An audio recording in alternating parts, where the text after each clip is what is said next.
why you decided to study abroad? तो internet में wrong information है, right information, right? Yes sir. कैसे, मतलब क्या आपका प्रोसीजर था स्टडी अब्रॉड का? जो इन्फ्लुएंस कहाँ से है, मतलब आपके पेरेंट्स से या कोई दोस्त से, कहाँ कहाँ पे आपका एप्लीकेशन हुआ था?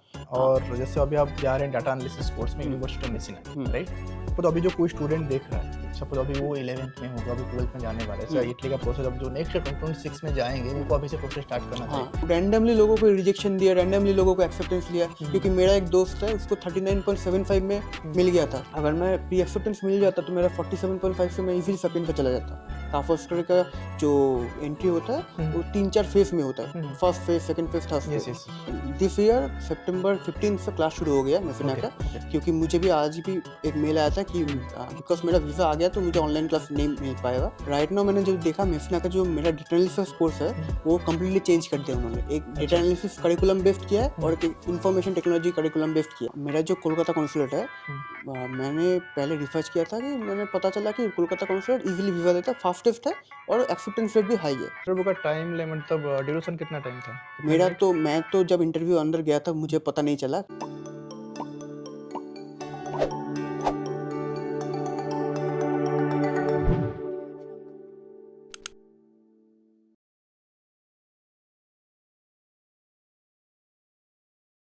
Hello friends, welcome to Kalinga Euro. So आज हमारा साथ है अरुणेश, जो कि कोलकाता से ही हैं। अभी ये जो पॉडकास्ट हो रहा है, थोड़ा खासियत क्या है कि उनका अभी वीज़ा लग गया है और अभी मैं कोलकाता में ही हूँ। तो पहली बार शायद ये मेरा पॉडकास्ट आई थिंक इंडिया में हो रहा है। तो पिछले बार एक स्टूडेंट जो यूके जा रहे थे उनके साथ हमारा कलिंगा यूरो ऑफिस में हो रहा था, तो आज हम उनका होम टाउन में ही कर रहे हैं। तो hi Arunesh, welcome to Kalinga Euro. Thank you sir. Thank you sir. Okay, तो पहले मुझे बताइए कि why you decided to study abroad and why Italy? Actually sir, जो इंडिया में जो कंपटीशन है वो देखते मैं सोचा क्यों ना बाहर जाके पढ़ाई किया जाए। तो I was researching around YouTube and other kind of resources over internet. तो उधर मैंने देखा कलिंगा यूरो है, इटली में इतना अफोर्डेबल स्टडीज़ हो रहा है, उसके ऊपर क्वालिटी एजुकेशन है और इधर इटली में बहुत अच्छा कोर्सेज भी अवेलेबल है। इसलिए मैंने सोचा कि why not Italy. Okay, great. तो थोड़ा सा मैं ऑडियंस को थोड़ा बैकग्राउंड स्टोरी बताना चाहूँ। ऐसे ऑर्गेनाइज के साथ आई थिंक मेरा 2 to 3 टाइम्स बातचीत हुआ है पहले, राइट? तो he is a very bright student and वो थोड़ा प्रोसेस को बहुत सही तरीके से फॉलो करते हैं, ट्रैक भी करते हैं क्या हो रहा है क्या नहीं, राइट? तो बिफोर मेड दिस डिसीजन, जब डिसीजन लेने से पहले तो आप बहुत सारे रिसर्च किए होंगे, right? Yes sir. To get the clarification कि इटली में जो न्यूज़ आप जो स्टडी अब्रोड है किस फ्लाइट से मिल रहा है, ब्ला ब्ला ब्ला। तो उसको कैसे आप वेरीफाई किए और कैसे आप उस मतलब फाइनल डिसीजन लिया एंड पेरेंट्स से डिस्कस किया नहीं मुझे यही करना है? क्योंकि इंटरनेट में रॉन्ग इन्फॉर्मेशन है, right information, right? Yes sir. तो कैसे, मतलब क्या आपका प्रोसीजर था? एक्चुअली मैं ढूंढ रहा था कि कहाँ से मुझे एक्चुअल इन्फॉर्मेशन मिल सके। तो I connected with many alumni of my university as well, और जो इटली में पढ़ाई कर रहे थे over LinkedIn, Instagram and other kind of platforms. तो उधर मैंने उनके साथ बात किया, कंसल्टेंसी एज वेल, उनके साथ एक फ्री वेबिनार लिया। तो उधर मुझे पता चला कि कैसे कैसे काम करता है पूरा प्रोसेस, कहाँ कहाँ से मुझे स्टार्ट करना पड़ेगा, क्या क्या एग्ज़ाम देना पड़ेगा, क्या क्या रैंकिंग्स है यूनिवर्सिटी की। उसके बाद यूनिवर्सिटी में जाने के बाद उसके बाद उधर से अपॉर्चुनिटी क्या क्या मिलेगा, ये सब जानने के बाद मैंने डिसीजन लिया कि हाँ हम अब ये कर सकते मतलब हैं। मतलब ये जो भी information that is right information we can proceed for that. Yes sir. तो अभी हमें 25 सितंबर में, तो आप प्रोसेस कब से मतलब स्टार्ट किए थे? ये प्रोसेस मैंने स्टार्ट कर दिया था 2024 के अगस्त के आसपास। मैंने मेरा पहला टॉल्क एग्ज़ाम दिया था। ओके, मतलब 1 साल पहले। एक साल अभी, right now it's over like 13 month, 13 13 और month 14 month is going on. Okay, जब आप 12 के एग्जाम दिए थे उस टाइम पर आप कलिंगा से कनेक्टेड थे? ना, मैंने वो इंडिपेंडेंट दिया था। इंडिपेंडेंट दिया था, हाँ। ओके। इसका मतलब आप आपका 11th में ही, आप 11th एंड में ही 11 के पहले से मैंने स्टार्ट कर लिया था कि बाहर जाना है। ओके। 10th कंप्लीट के बाद मैंने रिसर्च किया कि कहाँ इधर क्या क्या यूनिवर्सिटी है, क्या क्या कोर्स है। तो देखा बहुत कंपटीशन है, और जो टॉप कॉलेज है जैसे IIT वाईटी है, उसमें जाना मतलब बहुत, मतलब क्या ही बोलो, बहुत एंड तक मतलब रगड़ना पड़ेगा, इतना ज़्यादा कंपटीशन है। इसके लिए मैंने सोचा कि सेम अगर उतना रिपूटेड कॉलेज अगर बाहर मिल रहा है, इजीली एक्सेसिबल है, और मतलब इतना कंपटीशन नहीं है, और बहुत लोग अनअवेयर है, मतलब उन्हें पता भी नहीं है कि बाहर इतना ज़्यादा। तो आपको आपको कैसे पता चला? मैंने पूरा ऑनलाइन प्रोसेस मैंने देखा, इधर देखा, मतलब यूट्यूब लेकिन में ये भी जो है इन्फ्लुएंस स्टडी अपलोड का जो इन्फ्लुएंस कहाँ से है, मतलब आपके पेरेंट्स से या कोई दोस्त से? क्योंकि ना। मैंने देखा है कि बहुत लोग बाहर गए, जैसे कुछ यूट्यूबर्स है, हम्म, उनके वीडियो देखा है बाहर, उनका लाइफस्टाइल देखा है, उसके बाद हम्म, मुझे भी चाहिए था कि मैं भी एक मैं दिन भी बाहर बाहर जाऊँ। जाऊँ। ओके, जब आप पेरेंट्स से बात की, आप 11 हाँ, मतलब आप 17-18 ईयर्स के होंगे या कितना age? Right now I am 18। Right now 18, 18 तो इसका मतलब 17 होंगे, राइट? 11 में आई वाज 16। 16, तो 16 ईयर्स में जब 16 साल का एक लड़का पेरेंट्स से डिस्कस करता है, तो आपका पेरेंट्स वहाँ पे सपोर्टिव थे? हाँ, मेरे पेरेंट्स तो सपोर्टिव थे। टू कन्विंस देम मैंने पहले क्या किया कि सारे जो सपोर्टिंग डॉक्यूमेंट्स है, हम्म, कहाँ कहाँ क्या मिल रहा है, क्या रिसर्च है, कितना कॉस्ट लगेगा, कितना बजट होगा, उसके ऊपर जो क्या क्या डॉक्यूमेंटेशन चाहिए, कि हम्म, पूरा प्रोसेस मैंने पूरा रिसर्च किया खुद के। हम्म, फिर उनको जाके बोला, काइंड ऑफ कॉन्फ्रेंस का टाइप में, हम्म, कि यही होगा, ये मेरा प्लान है, हम्म, क्योंकि इंडिया में तो बहुत कंपटीशन है इधर, क्या पता हो भी सकता है कि नहीं, लोग ड्रॉप दे रहे हैं, हम्म, उसके बाद क्या होगा पता नहीं। तो हम्म। मैंने समझाया पूरा ये प्रोसेस ऐसा होता है, तो उन्होंने भी बोला हाँ कर कर लेते हैं। ओके, एंड देन आप how you get connected with Kalinga euro? Actually मैं पहले ढूंढ रहा था कि परफेक्ट जो कंसल्टेंसी है हम्म, वो ढूंढ रहा था, जो हम्म, रिलायबल भी हो, ट्रस्टेबल भी हो, हम्म, और जो पूरा प्रोसेस मतलब स्मूथली हो जाए। हम्म, तो अचानक से मैं एक दिन एक ऐड देखा था यूट्यूब में नहीं, शायद इंस्टाग्राम में मैंने ऐड देखा था आपके एक रील में। हम्म, तो उधर मैंने देखा था इप्शिता मैम को एक्सप्लेन करते हुए। ओके, फिर मैंने उधर जो नंबर था, नंबर में डायल किया, बात हम्म, किया। हम्म, उन्होंने बोला एक गूगल मीट में सेशन लाइव में लेते हम्म, हैं, उसमें मैंने पेरेंट्स के साथ भी आया था। हम्म, तो सब बात किया, पूरा डिस्कशन हो गया। तब तक मैंने रिसर्च कर लिया था कि कौन सी यूनिवर्सिटी में जाना है, हम्म, कौन सा कोर्स लेना है, हम्म, और क्या क्या प्रोसेस होगा। हम्म, क्योंकि मेरा फर्स्ट जो टॉक दिया था हम्म, उसमें उतना अच्छा मार्क्स नहीं था, ओके, इसलिए मैंने सोचा कि कंसल्टेंसी लेना पड़ेगा। ओके, तो जब आप कलिंगा यूरो से कनेक्ट हुए, तो आपकी तरफ से बहुत मतलब हेल्प हुआ। हम्म, टॉल्क के टाइम आपने मटेरियल्स भी प्रोवाइड किया है। उस हम्म, मटेरियल से मतलब मेरा पहला टॉल्क में स्कोर था 31.5। हम्म, मटेरियल्स और पूरा रिसर्च मतलब प्रिपरेशन करने के बाद मैंने जब टॉल्क दिया, तो हम्म, मेरा स्कोर 31.5 से 47.5 में चला गया। ओके। जिस टाइम पर आप रजिस्टर हुए थे कलिंगा यूरो के हम्म, साथ, उस टाइम पर कलिंगा यूरो ने जो जो आपको प्रॉमिस किया था, तो ये हम्म, जो बात आप बोलेंगे, मैं यहाँ पे हूँ इसलिए मत बोलिएगा, जो हाँ, आपका ऑनेस्ट एक्सपीरियंस वही बोलेगा, ओके? हाँ, तो जो जो कमिटमेंट किए थे अभी आपके पास भेजा, ऑलमोस्ट आपका जो प्रोसेस है 1 साल से मतलब चल रहा है कलिंगा यूरो के साथ? ना। कलिंगा यूरो के साथ एक साल नहीं होगा, क्योंकि हम्म, मैंने कलिंगा यूरो के साथ कनेक्ट किया था अराउंड दिसंबर एंड में, और मेरा मेरा फर्स्ट पेमेंट गया था अराउंड जनवरी 3rd। तो ऑलमोस्ट 9 मंथ्स मतलब 9 मंथ्स, 9 मंथ। Almost 9 months. तो अभी 9 मंथ जो एक्सपीरियंस है वहाँ पे क्या क्या कमिटमेंट में ब्रेक हुआ है, कमिटमेंट और में क्या ब्रेक नहीं क्या हुआ है। या क्या कमिटमेंट में सक्सेसफुली वो लोग डिलीवर किए हैं कलिंगा यूरो टीम? उन्होंने सक्सेसफुली डिलीवर्ड किया, लेकिन एक जो प्रॉब्लम मैंने देखा था, मतलब लास्ट मिनट सब कुछ होता था। मतलब ओके, अगर मैं फॉलो अप करता रहता हूँ, हम्म, वो बोल रहा है कर देंगे, लेकिन हम्म, लास्ट मोमेंट में जाके कर दे। लेकिन अभी तक कोई मतलब डेडलाइन मिस नहीं हुआ, कुछ नहीं हुआ। हम्म, लेकिन जो मैं बोल रहा था कि पहले से मतलब एडवांस कर लेते हैं, हम्म, लास्ट में अगर कोई प्रॉब्लम ना हो हम्म, इसलिए। लेकिन वो जगह मुझे एक थोड़ा प्रॉब्लम लगा। और ओके, मतलब टाइमलाइन। टाइमलाइन, क्योंकि मैंने शुरू से सर मतलब राकेश सर से बात किया था, हम्म, आपके इप्शिता मैम से बात किया था, हम्म, फिर आशीर्वाद सर से बात किया था, क्योंकि यूनिवर्सिटी का जो डेडलाइन होता है हम्म, वो बहुत फ्रेजाइल होता है। हम्म। मिस हो गया तो गया। स्कॉलरशिप का भी सेम केस है। तो ऐसा अभी तक वो डेडलाइन मिस हुआ है? अभी तक एक भी डेडलाइन मिस नहीं हुआ। मैं जब उनसे फॉलो अप किया था, उन्होंने बोला कर देंगे आप, एकदम निश्चिंत रहिए, हम्म, हो जाएगा पूरा काम। हम्म, और उन्होंने भी किया भी। ओके। तो सपोज आपको मैं बोलूँगा कि 2 to 3 वर्ड्स में एक्सप्लेन करने के लिए, how was your experience with Kalinga Euro, then what would you say? First information तो सही है, हम्म, मतलब टॉप नॉच गाइडेंस है। हम्म, लेकिन एक ही प्रॉब्लम है, वो जो मतलब अगर वो टाइमलाइन मतलब मुझे जो बार बार फॉलो अप करना पड़ता हम्म, था, वो अगर स्मूथ हो जाता, तो हम्म, मतलब मैं तो 10 आउट ऑफ 10 रेटिंग देता। ओके। तो अभी उसको अभी कितना आप रेट करेंगे? अभी अराउंड क्या ही बोलूँ, मतलब अब पकड़ लीजिए 8 to 9। 8 to 9, okay, great. तो ये हमारा टीम के लिए मैसेज है। हाँ तो मतलब। रिमेनिंग जो 1 है कि जैसे सेकेंड टाइम जो मैं पॉडकास्ट करूंगा उनके साथ 1 साल के बाद, हम्म। तो 1 कैसे फिलअप होगा तो उनका जिम्मेदारी है, राइट? राइट, एकदम। ओके। तो अभी बताइए, जैसे आपका कहाँ कहाँ पे आपका एप्लीकेशन हुआ था, हाँ। और जैसे अभी आप जा रहे हैं डाटा एनालिसिस कोर्स में हम्म, यूनिवर्सिटी ऑफ मिशिगन में, हम्म, राइट? तो अब सपोज अभी जो कोई स्टूडेंट देख रहा है, सपोज अभी वो हम्म, 11th में होगा, अभी 12th में जाने वाला है, सर हम्म, इटली का प्रोसेस अब जो नेक्स्ट 2026 में जाएंगे उनको हम्म, अभी से प्रोसेस स्टार्ट करना चाहिए, हाँ। उनके लिए आपका क्या सजेशन रहेगा एंड क्या एडवाइस रहेगा? एक्चुअली जो इटली का प्रोसेस है सबसे इम्पोर्टेंट है कि मतलब ये पूरा एक के ऊपर एक डिपेंडेंट प्रोसेस है। मतलब अगर तुम्हारा यूनिवर्सिटी का एक्सेप्टेंस आ गया इसका मतलब नहीं है तुम मतलब कॉन्फिडेंटली जा पाओगे। वीज़ा मतलब बहुत क्रूशियल रोल प्ले करता है इस पूरे प्रोसेस में। ये प्रोसेस सबसे मतलब मैंने जितने भी कंट्री का ये देखा है मतलब एनालाइज करके देखा है, सबसे डिफ़िकल्ट नहीं बोलूँगा मतलब चैलेंजिंग प्रोसेस है पूरा इटली का। क्योंकि first you need to get admission in your university, उसका एक रिक्वायरमेंट होता है, एलिजिबिलिटी क्राइटेरिया होता है, उसे फुलफिल करने के बाद you need to process for documentation जो आपको वीज़ा फाइल के टाइम करना पड़ता है। मेरे टाइम में जो मेरा फर्स्ट चैलेंज हुआ था प्री एनरोलमेंट के टाइम में, pre enrolment in Messina takes a huge time of like 45 days. मेरा प्री एनरोलमेंट 45 डेज लगा नहीं था, अराउंड 40 से 42 डेज के अंदर मेरा हो गया था। मेरे बर्थडे से पहले के दिन मेरा प्री एनरोलमेंट आया था, मतलब प्रीलिमिनरी समरी का बात प्री एनरोलमेंट समरी आ गया था। ओके। उसके बाद डीओवी का प्रोसेस रहता है, उसके बाद you need to file your visa. तो डीओवी मेरा जल्दी आ गया था क्योंकि कोलकाता कॉन्सुलेट में उतना टाइम नहीं लगता है। मैंने ओवर मेल डीओवी बुक किया था, अराउंड 16 वर्किंग डेज में मेरा डीओवी रेडी हुआ था। फिर बात आई वीज़ा के लिए। वीज़ा मेरा अपॉइंटमेंट था 11 अगस्त को। 11 अगस्त से लेके पूरा परफेक्ट 30 डेज मतलब 1 मंथ में मेरा वीज़ा है ऑन 10 सितंबर।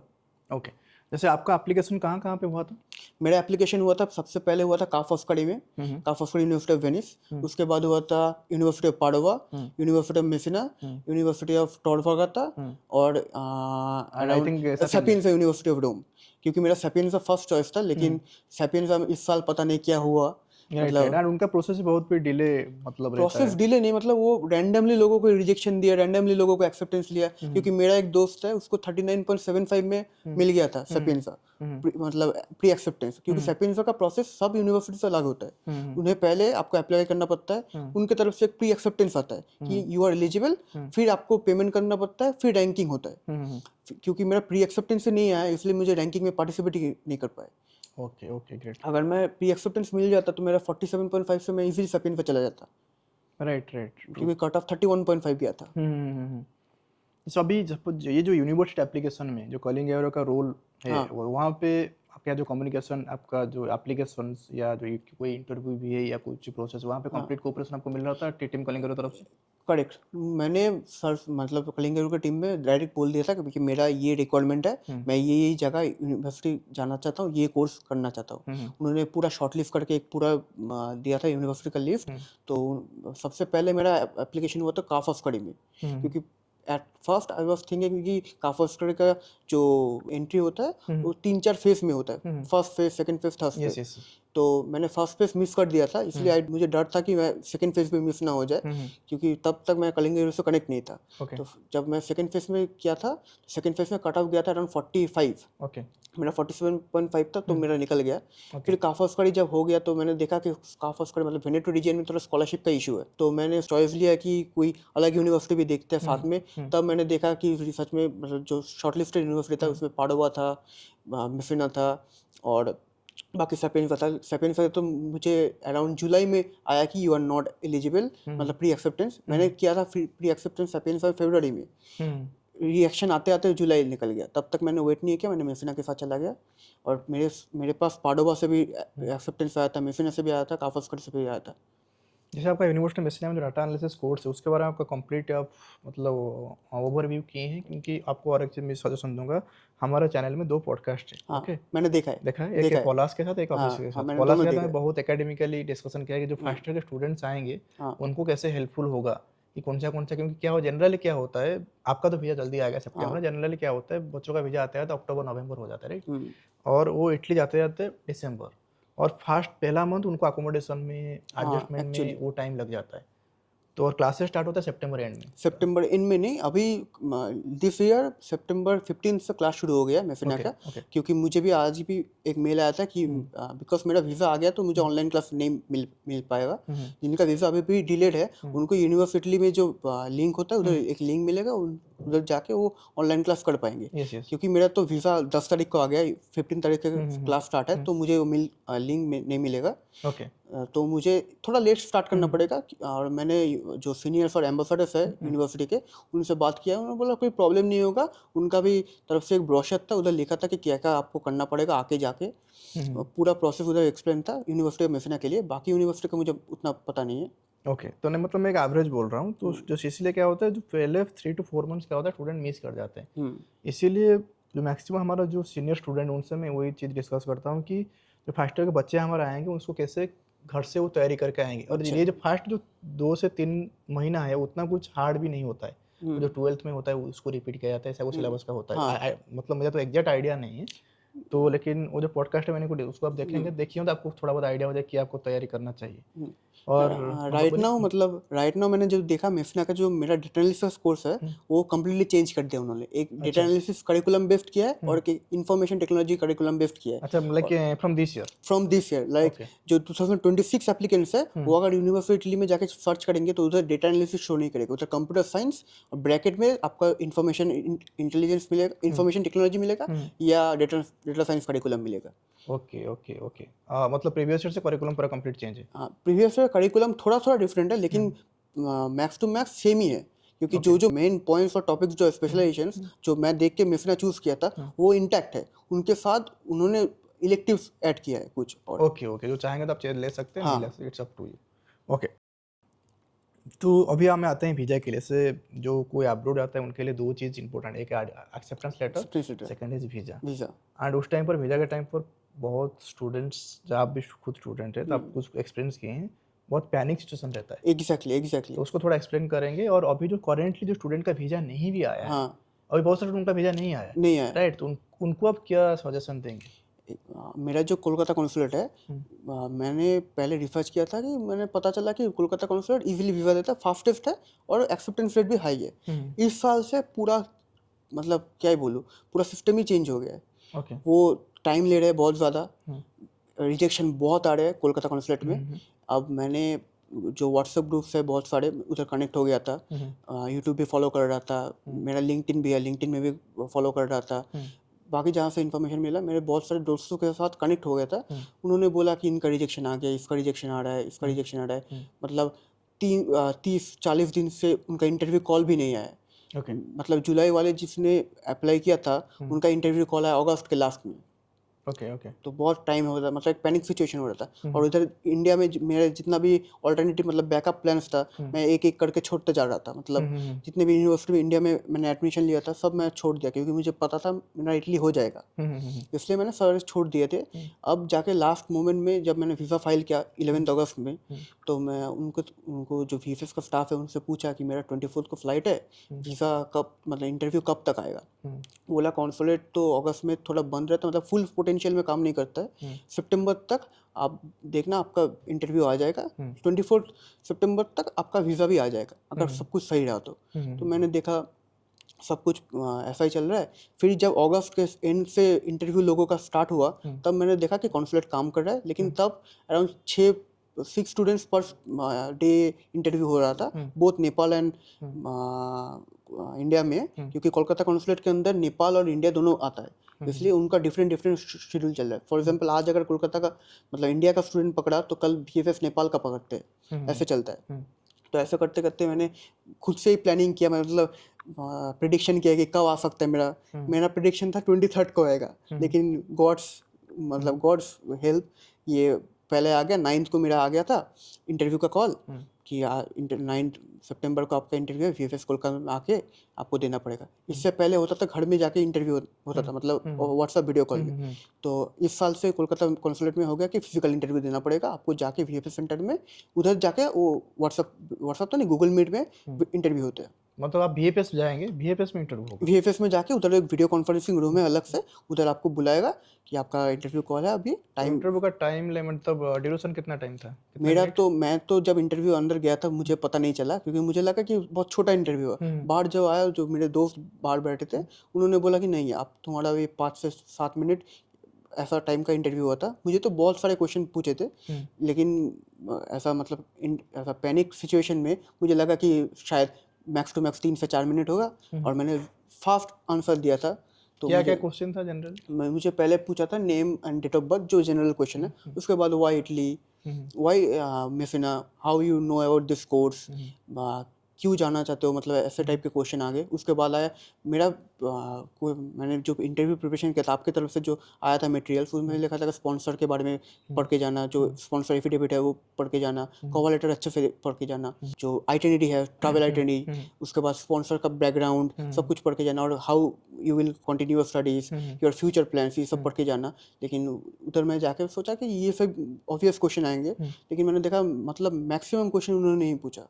ओके। जो मेरा वीजा इंटरव्यू था मतलब यंग एज का था, मतलब ज़्यादा ओल्ड नहीं था। तो उन्होंने पूछा मुझे कि कहाँ रहते हो, कोलकाता से कितना दूर है। मैं कोलकाता में ही है, मैं कोलकाता में ही रहता हूँ, इधर ही बॉर्न एंड बॉट अप हूँ। तो उसके बाद पूछा कि स्पॉन्सर क्या कहता है, बोथ पेरेंट्स वर्किंग है कि? मैंने बोला बोथ पेरेंट्स वर्किंग है। उसके बाद सीधा पूछा कि फैमिली में कितने मेम्बर है। उसके बाद सिबलिंग है कि नहीं, मैंने बोला हाँ सिबलिंग है। उसके बाद डायरेक्ट बोला कि ये कैसे जाओगे, तो वो कहना चाहता था कि मैं उधर जाके कैसे मैनेज करूँगा। मैंने बोल दिया फ्लाइट ऐसा इधर है, 24 सितंबर को फ्लाइट है। उसके बाद मेफिना तक ट्रेन का है रोम टर्मिनल से, और उसके बाद मेरा जो एकोमोडेशन बुक था बगनाड़ा में, उधर ही रहूँगा। ये सब बोला। वो बोल रहा कि ये तो मेरा कवर लेटर में देख पा रहा हूँ, तो आप कुछ डिफरेंट बोलो। ओके। तो मैं just because I have research everything, तो मुझे पता था कि क्या बोलना है। अगर ये रिसर्च अगर हम खुद से नहीं करते, तो जेन्युइनली कोई भी कैंडिडेट अगर ये क्वेश्चन करता है तो आंसर नहीं दे पाता है। अच्छा, एग्जैक्ट क्वेश्चन क्या था? एग्जैक्ट क्वेश्चन रहा how will you manage everything okay, in Italy. In Italy. Okay. तो तो ये जो क्वेश्चन हमारे मटेरियल में था या नहीं था? ये मटेरियल में था, लेकिन ऐसा टाइप का फ्रेम नहीं था। ओके, वो डिफरेंट फ्रेम में था। डिफरेंट फ्रेम में नहीं था। वो मैंने पार्टिकुलरली जैसे जैसे एक क्वेश्चन होता है, जैसे एकोमोडेशन के लिए एक अलग क्वेश्चन, ट्रैवल इंश्योरेंस के लिए अलग क्वेश्चन, फ्लाइट के लिए अलग ब्रेकअप हो गया था, ब्रेकअप करके वो एक साथ पूछा। तो मैंने डायरेक्टली बोल दिया, क्योंकि मेरे कवर लेटर में लिखा था कि मेरा एक्सपेंस कितना होगा, तो मैंने डायरेक्टली बोल दिया कि मेरा ये एक्सपेंस है, मैक्सिमम पर मंथ इतना होगा। मेरा फैमिली में जो मेरा स्पॉन्सर है इजीली ये कैपेबल है, मैनेज कर सकते हैं। इजीली मैनेज कर। फिर उसने बोला कि लॉन्ग टर्म रेंटल एग्रीमेंट क्यों नहीं किया था। ये भी एक चैलेंजिंग क्वेश्चन था। ये मतलब क्या ही बोलो, मतलब किसी को ये पूछा नहीं था। मैंने जितने भी प्रीवियस ईयर क्वेश्चन देखा था या आपके तरफ से जो मटेरियल मिला था उसमें नहीं था ये अचानक से उन्होंने पूछा। क्योंकि मैंने रिसर्च किया था, तो मुझे पता था कि वीज़ा के बिना लॉन्ग टर्म एग्रीमेंट्स नहीं मिलता है। उधर जाकर रेजिडेंस परमिट निकालना पड़ता है, परमिशन सोजर्नो जो है, और कुड़ी से फिस्कल भी निकालना पड़ता है। उसके बाद जाकर लॉन्ग टर्म रेजिडेंस मिलता है। तो मैंने बोला कि मेरे पास ये नहीं है, स्टडी वीज़ा अभी तक नहीं मिला है, तो इसलिए लैंडलॉर्ड्स नहीं दे रहे मेरे को लॉन्ग टर्म एग्रीमेंट। तो मैंने बोला कि वीज़ा के लिए दिखाना पड़ता है 30 डेज़ का। तो मैंने 32 नाइट्स का booking.com से ये बुक किया है। After I reach there I will arrange my own long term agreement near the university.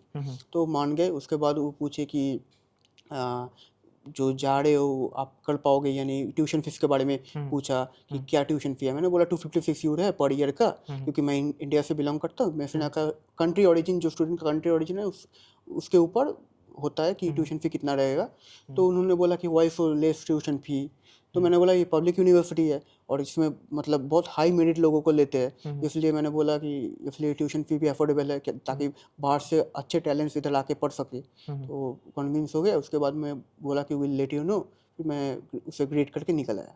तो उसके कितना टाइम के बाद आपका गुड न्यूज आया? उसके नियर अबाउट 24 आवर्स का अंदर ही आ गया था, क्योंकि मेरा इंटरव्यू था अगले 9th को। मेरा इंटरव्यू था 3:10 में ख़त्म हो गया था। अगले दिन मेरा 12:32 में वीज़ा आ गया था, मतलब यूनिवर्सिटी से जो मेल आता है कि long term D visa issued. मैं थोड़ा भी एक नेगेटिव क्वेश्चन पूछूंगा, ओके? हाँ। So hope you don't mind. No okay, so just think as a friend. हाँ। सपोज आपका वीज़ा नहीं आता। हाँ। सपोज आपका वीज़ा रिजेक्शन हो जाता। हाँ। ओके, तो आप क्या करते? तो मेरा एक पास में एक यूनिवर्सिटी था, और वेस्ट बंगाल में जो प्राइवेट यूनिवर्सिटी था, क्योंकि गवर्नमेंट मेरा सब छूट गया था, क्योंकि जो डेडलाइन है मैं सब मिस कर गया था। जो बुकिंग करके रखा था सब गया था। मेरा वीआईटी भी हो गया था। वीआईटी में मैंने एडमिशन लिया भी था, मेरा ऑफर लेटर भी है, लेकिन मैंने अभी तक ज्वाइन नहीं किया था, क्योंकि अभी भी चाहोगे तो वो ले लेंगे, क्योंकि प्राइवेट है। तो प्राइवेट में सोचा था कि बैकअप कर लूँगा, कंप्यूटर साइंस इंजीनियरिंग में जो मिल जाएगा ये कर लूँगा, और सेकेंड ईयर फिर से अप्लाई करूँगा, क्योंकि मेरा वीज़ा में अटका है। बाकी सारे प्रोसेस मेरे पास हो गया था, क्योंकि मैं नेक्स्ट ईयर सोचा था कि फिर से मेफिना में अप्लाई करूँगा। मतलब इजीली आ जाएगा एप्लीकेशन, क्योंकि मैंने पहले भी किया है। उसके बाद आधे से जो वीज़ा के लिए जो डॉक्यूमेंट्स चाहिए वो भी प्रिपेयर था, फंड्स भी रेडी है, मतलब फंड्स जितना मिनिमम चाहिए उससे ज़्यादा फंड था, उसके साथ मैंने नेटवर्क भी लगाया था, सब कुछ मिला के मतलब बहुत ज़्यादा ही फंड्स दिखाया था मैंने। उसके बाद आई डोंट होप सो दे फिर से रिजेक्शन आएगा कि ऐसा। तो ये जो एटीट्यूड है कि जैसे सपोज इस साल नहीं हुआ तो नेक्स्ट साल जाऊंगा, हाँ मैक्सिमम स्टूडेंट्स को एटीट्यूड नहीं होता है, राइट? क्योंकि एक स्ट्रॉन्ग कमिटमेंट होता है, नहीं मुझे जाना है, ये जाना है। कुछ स्टूडेंट ब्रेकअप भी हो जाते हैं, कुछ डिप्रेशन में भी आ जाते हैं और वो प्रोसेस को स्टॉप कर देते हैं, नहीं तो प्लान चेंज हो जाता है। तो मतलब ऐसा जो आपका जो स्ट्रॉन्ग कमिटमेंट मुझे जाना है, नहीं कभी कभी सोचते हैं कि नहीं ठीक है बैचलर्स नहीं हुआ, मतलब बाहर नहीं जाएंगे तो मास्टर्स के लिए जाएंगे, राइट? ये जो मोटिवेशन कहाँ से आता है? आपके क्योंकि पेरेंट्स से, आपका स्कूलिंग से, कहाँ ना मैंने जो रिसर्च किया था ना, मुझे लगा कि इस समय जो जियोपॉलिटिक्स में इश्यू हो रहा है ना, कि स्टूडेंट्स मतलब जो इमिग्रेंट स्टूडेंट्स है बाहर जा रहे हैं पढ़ने के लिए, उनको मतलब एक नेगेटिव आई से दिखाया जा रहा है कि इसे ये हमारे कंट्री में आके पढ़ रहा है, इसे मत आने दो, ऐसा ऐसा टाइप का माहौल हो रहा है पूरे वर्ल्ड में। तो मैंने देखा कि ऑलरेडी यूके फुल हो गया, कनाडा फुल हो गया, ऑस्ट्रेलिया भी फुल हो रहा है, यूएसए बहुत दिक्कत कर रहा है इस साल से। तो मैं सोचा अगर बैचलर्स नहीं हो पाया तो मास्टर्स 2029 में होगा, क्योंकि इधर इंडिया में 4 साल का डिग्री होता है और इटली में 3 साल का होता है। तो 2029 में मैं अगर ग्रेजुएट करूँगा, उसके बाद मैं मास्टर्स के लिए जाऊँगा, तब अगर ये इटली मतलब यूरोप का एरिया भी अगर फुल हो गया तो मैं बाहर जाके क्या करूँगा? और तो अभी जाके क्या करेंगे बाहर जाके? बाहर जाके मतलब अभी तो मतलब उतना भी क्राउडेड नहीं हुआ है इटली, मतलब अभी भी अपॉर्चुनिटीज बहुत सारे हैं, तुम जाके कुछ भी कर सकते हो। लेकिन अगर आफ्टर सर्टेन पॉइंट अगर ये भी क्राउडेड हो जाता है तो उसके बाद तो मतलब क्या बोलो, यूके जैसा सिचुएशन हो जाएगा। लोग जाके पढ़े हैं, पढ़ने के बाद तो डायरेक्ट वीज़ा ख़त्म होने के बाद you can not do the masters there, you need to return back, because वो नहीं देते। ओके यूएस का भी तो अभी पोस्ट स्टडी वर्क वीज़ा जो था वो भी मतलब हटा दिया। 10 इयर्स का F1 वीज़ा होता था, वो भी हटा के 5 इयर्स का कर दिया, या जो आपका मतलब कोर्स ड्यूरेशन है वो उतना ही दे रहा है, ज़्यादा वर्क वीज़ा नहीं दे रहा है। ओके एंड सपोज भेजा नहीं आता तो कॉलिंग को टीम को आप क्या मतलब कैसे कैसे आप मतलब मतलब क्या ही बोलूं बताइए आप कैसे मतलब क्या ही मतलब बोलूं वो सपोज मतलब अभी वो देख रहे हैं हाँ आपका भेजा रिजेक्शन हुआ तो उसके ऊपर आपका स्टेप क्या होता है? मतलब मैंने टीम के साथ बात किया था। मैंने जो दीपक सर है वीज़ा के लिए बात करते थे, उनके साथ पूरा बोला कि क्योंकि मेरा जो फंड्स था एफडी से आया था, तो एफडी के लिए क्या क्या जो डॉक्यूमेंट्स चाहिए मैंने कुछ सबमिट नहीं किया था, क्योंकि दीपक सर ने बोला कि आपका फंड जेन्युइन है, आपका खुद का फंड है, तो आप क्यों इतना वरी कर रहे हो? अगर कोई एक्स्ट्रा डॉक्यूमेंट चाहिए तो इंटरव्यू के बाद वो पूछते हैं। तो अब मैंने सोचा कि प्रॉब्लम नहीं होगा, तो मैंने रहने दिया, मतलब वो सबमिट नहीं किया। तो मैंने सोचा दीपक सर से बोला कि अगर ये तो मैंने सबमिट किया नहीं, तो इसके वजह से रिजेक्शन आया। इसके बाद से रिजेक्शन आएगा। और फिर मैंने जब देखा मतलब जो इंटरव्यू प्रिपरेशन कर रहा था, तब मैंने देखा कि नोटिस किया कि कवर लेटर में मेरा एक लाइन सेम लाइन बार बार रिपीट कर रहा था, मतलब अच्छा 2 बार रिपीट कर रहा था। मैंने सोचा इस वजह से भी लेकिन वही rejection आ कवर सकता लेटर है। आप सबमिट किए थे जो बार बार हुआ था ना, उसको चेंज किए थे? ना वो चेंज नहीं, वो मैंने मतलब मेरा एक्चुअली जो हुआ था मतलब लास्ट मिनट जो वीज़ा के लिए जो प्रोसेस होता है ना, सब कुछ लास्ट मिनट तैयार करना, मतलब last week of first week of August में मैंने सब कुछ स्टार्ट किया था, मतलब वीज़ा के लिए। क्योंकि दीपक सर ने बोला था कि वीज़ा में जो फाइल सबमिट करना पड़ेगा वो अपडेटेड रहना पड़ता है। तो मैंने लास्ट मतलब 4th या 5th अगस्त से मैंने वीज़ा का मतलब फंडिंग सब कुछ स्टेटमेंट निकालना, स्टेटमेंट के ऊपर आपको स्पॉन्सरशिप लेटर करना, मतलब एफिडेविट करना पड़ता है, वो किया। उसके बाद जो नेटवर्क था, नेटवर्क भी on 5th of August sign करना पड़ता है। तो सीए से बात किया कि ये जो हमारा जो सीए है वो बोला प्रॉब्लम नहीं, आप स्टेटमेंट निकाल के दे दो, मैं कर दूंगा। ऐसा बात हुआ। फिर नेटवर्क का बात था। उसके बाद जो बाकी का सारे डॉक्यूमेंट्स सब कुछ 4 अगस्त से लेके 11 अगस्त के रात तक मतलब सब कुछ होता है। उस बीच में मैंने उतना ध्यान नहीं दिया था कवर लेटर के ऊपर। तो एक जो मेरा रिटर्न टू इंडिया का वाला इंटेंशन था, उस पार्ट में एक लाइन मतलब लाइन उतना भी मतलब इफेक्टिव नहीं था, लेकिन 2 बार रिपीट हो गया था, मैंने देखा नहीं था। Okay okay okay got it. तो ये एक मिस्टेक है। तो आगे से जो स्टूडेंट अभी मतलब जा रहे हैं कवर लेटर पहले खुद पढ़ लीजिए, क्योंकि वो बहुत cover letter and sponsor letter खुद को पढ़ना चाहिए। कवर लेटर मैंने खुद ही बना था, स्पॉन्सर लेटर भी मेरा ही बना हुआ था, लेकिन वो जो रिटर्न टू इंडिया वाला इंटेंशन था वो मतलब मेरा वो लॉन्ग टर्म गोल था। तो मैंने पहले सोचा कि ये मैंने शायद नहीं लिखा होगा, इसलिए मैंने 2 बार लिख दिया था। तो बाद में जब इंटरव्यू के लिए प्रिपरेशन कर रहा था, कवर लेटर जब उधर फिर से क्रॉस चेक किया तो मुझे दिखाया कि सेम जिस बार बार मैंने लिख दिया था। ओके अभी ये जो ड्रीम है, right, dreams come true, right, तो इसमें आप क्रेडिट किसको किसको देंगे? मैं तो क्रेडिट सबसे पहले मेरे फैमिली मेम्बर को दूंगा, उसके बाद आपका फैमिली मतलब मतलब फुल मदर और फैमिली, फादर? फुल फैमिली, मतलब इस प्रोसेस में मेरे ग्रैंडफादर से लेके मेरे फादर, मदर, इवन। मैं सपोर्ट थोड़ा मैं थोड़ा इंडियन क्वेश्चन पूछा, जैसे इंडियन क्वेश्चन बचपन में बोला था कौन अच्छा है, हाँ मतलब it's a part of joke, okay. हाँ। जैसे हमारा बचपन में बोला जाता है ना, आपको बोला गया होगा पापा अच्छा है या मम्मी अच्छा है, अब आपको ये अच्छा, क्वेश्चन आया है कभी? ना ये अभी तक नहीं आया था। और अभी तो नहीं है, अभी मतलब तक फर्स्ट, बचपन से नहीं आया है? नहीं फर्स्ट फर्स्ट टाइम पूछ रहे हो। अच्छा, क्योंकि जो रिश्तेदार होते हैं वो ऐसे हम्म, पूछते हैं, ठीक है, हाँ। कि कौन अच्छा है। एक्चुअली मेरे घर में उतना मतलब रिश्तेदारों से बात नहीं होता है ना, इसलिए ये मतलब क्वेश्चन ज़्यादा पूछा नहीं किसी ने। अच्छा आप बताइए, आपसे ज़्यादा फ्रेंडली कौन है, पापा है या मम्मी? बोथ, क्योंकि अभी ये जो पूरा प्रोसेस है ना, वो दोनों ही पूरा इन्वॉल्व हो गए प्रोसेस में, हेल्प किया मुझे। अच्छा। पापा पूरा मतलब ट्रैक करते थे, मतलब आपके टीम के साथ पूरा बात होता, और दीपक सर के साथ मेरी मम्मी का बात होता था रिगार्डिंग वीज़ा, कुछ भी अगर इशू हो जाए। और जो गवर्नमेंट वाला पार्ट, मतलब जो स्कॉलरशिप के लिए गवर्नमेंट से काम करना पड़ता है, वो वाला पार्ट मम्मी के साथ किया था मैंने, और बाकी का पूरा डॉक्यूमेंटेशन पार्ट मैंने पापा के साथ किया था। ओके, सो मतलब ओके, अभी जो हम बात करें क्रेडिट, क्रेडिट पहला हो गया फैमिली, हाँ एंड नेक्स्ट हो गया कलिंगा यूरो, देन हाँ। उसके बाद खुद उसके को। बाद मेरा खुद का ही रिसर्च है, क्योंकि ठीक है। खुद का रिसर्च है, फिर मेरा दोस्त है। अच्छा। क्योंकि मेरा जो फर्स्ट चॉइस था, मैंने सोचा था यूरोप से करना है, मेरा इटली उतना डिसाइड नहीं था। इटली के लिए मैंने अंकित जो है उसने मोटिवेट किया कि इटली चलते हैं। ओके ओके ओके, तो आप कलिंगा यूरो ऑफिस विजिट किए? हाँ मैंने किया था, मैं आफ्टर माई 12, जब खत्म हुआ 12, प्रोसेस मैंने स्टार्ट किया था जनवरी में, 12 खत्म हुआ मेरा मार्च के एंड में। तो उसके बाद मैंने सोचा कि जाके एक बार देख ही लेते हैं कि एक बार सच फ्रंट। है या झूठ है? ना सच है झूठ नहीं, क्योंकि तब तक मेरा एडमिशन आ गया था, ओके। मतलब तीनों यूनिवर्सिटी से मेरा एडमिशन आ गया था, सिर्फ सेपियन से मतलब पेंडिंग था, कि सेपियन से कुछ नहीं आया था।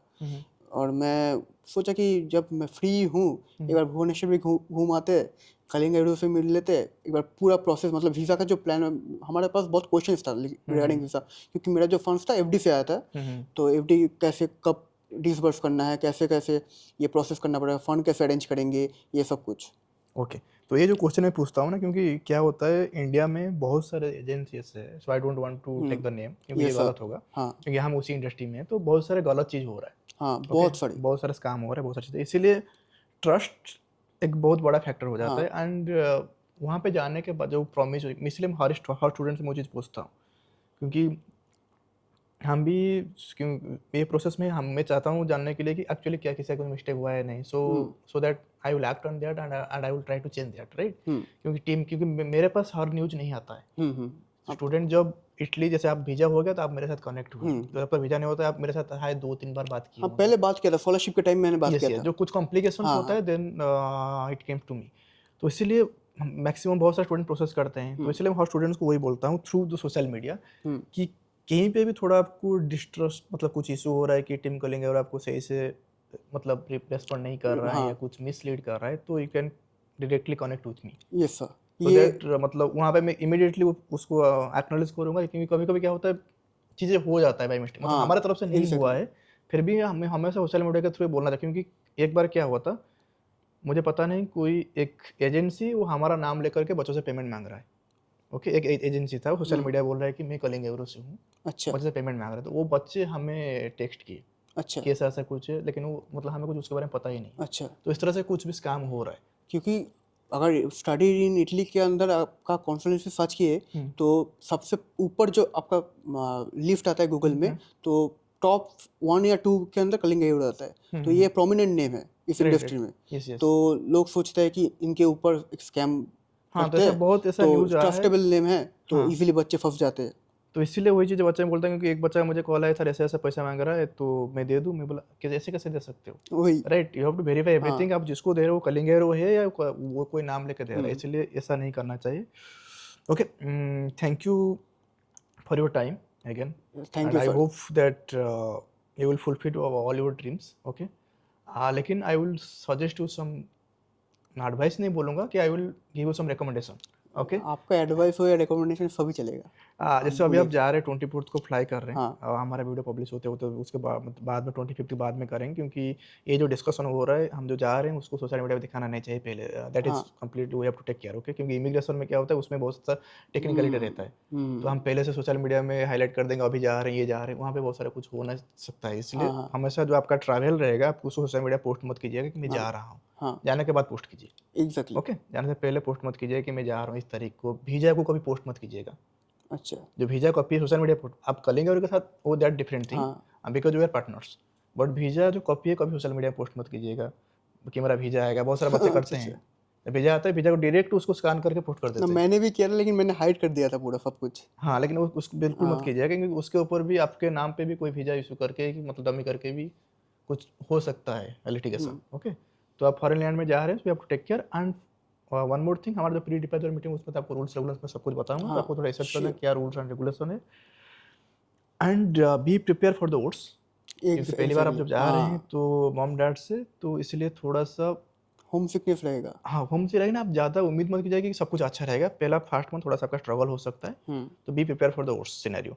कुछ भी होगा तब उसको ये करता है, लेकिन उस टाइम पर हम साथ में होंगे, आपके पेरेंट्स भी साथ में होंगे मेंटली। एंड एग्जैक्टली कोई दिक्कत होता है तो आप मेरे साथ कनेक्ट कर सकते हो। वहाँ पे हमारे जो स्टूडेंट है उनको साथ मैं आपको कनेक्ट करवा सकता हूँ। नहीं कुछ भी दिक्कत होता है personal, then also I can fly. तो व्हाट्सएप का आपका जो ग्रुप है वो तो एक्टिव रहता ही। हाँ, तो वहाँ अगर पे आप मुझे टैग करेंगे, लेकिन उसके बाद सपोज इन केस मैं जनरल रिस्पॉन्ड नहीं करता हूँ, हाँ तो इसलिए आप टीम को बोलेंगे तो मेरे साथ कनेक्ट करें, क्योंकि बहुत एग्जैक्टली सारा मैसेज आता है तो मेरे respond it's not possible for me. इसलिए आप हाँ मेरे साथ कनेक्ट होना चाहेंगे तो आप उसी में मैसेज करेंगे, लेकिन वहाँ पे थोड़ा टीम को बोल देंगे कि थोड़ा अर्जेंट है, थोड़ा सा अच्छा। कॉल कर दीजिए। अभी तक आपके साथ जितने भी बात किया है मतलब आप बहुत इजीली कनेक्ट हो गए थे क्योंकि आप शायद अवेलेबल थे उस टाइम।